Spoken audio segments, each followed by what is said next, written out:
guys, thank you for coming to this week's Anxiety Anonymous meeting. Now, anxiety can arise with lots of stressful situations, especially with uni, exams, workload. It can even come about following an incident or an encounter or conflict with people. So today I wanted to bring you outside to try and release the amount of anxiety. I know being in a room and all cooped up can be quite anxious sometimes. So today we're outside, and would anyone like to share some of their coping strategies that they've tried this week? Well, I haven't really gotten any coping strategies at the moment. I mean, I have a fidget cube, but I came here because I wanted to know if there was any other strategies you guys wanted to let me know. So just recently, instead of me bottling up my anxieties, which is what I've done for majority of having this disorder, I've taken a turn to talking to my friends, my really close friends that I dearly trust, and my family members, such as my mum and my dad, because I've just realised that you see your parents every day, and they would know you better than anyone else, and so they would be able to give you tips and tricks and what they think might be most suitable for you to deal with my anxiety.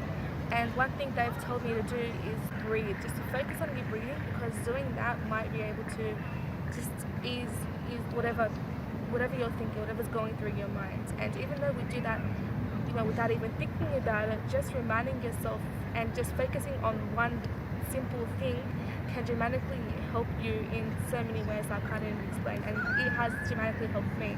One thing they've also told me is that no matter what difficulties or how stressful our situation might be, and considering it is week 10 for us, and it's just as our workload is at a really high pace at the moment with exams just around the corner, they've reminded me nothing lasts forever, and you're going to be able to get through this if you just have trust in yourself, and you'll be able to get through anything that you put your mind to, and to not let it overtake your life, because nothing will last forever.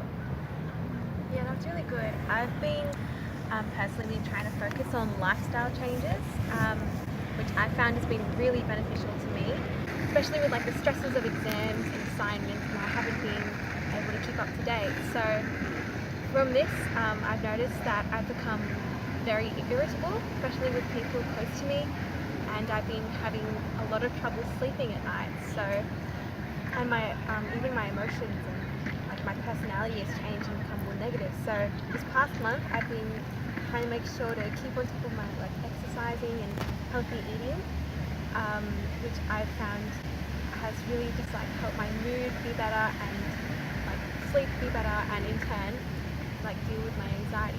I have the same thing with meditation.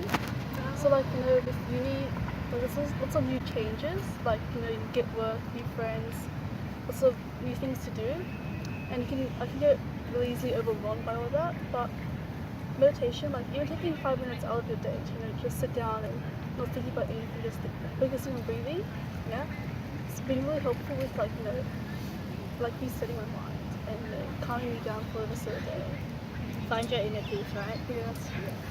And even just going to AA meetings, activities, and being able to be in an environment where everyone is in the same position and situation where you are at, I feel as though we are accepting of each other, even though some people might not be able to understand what we're going through.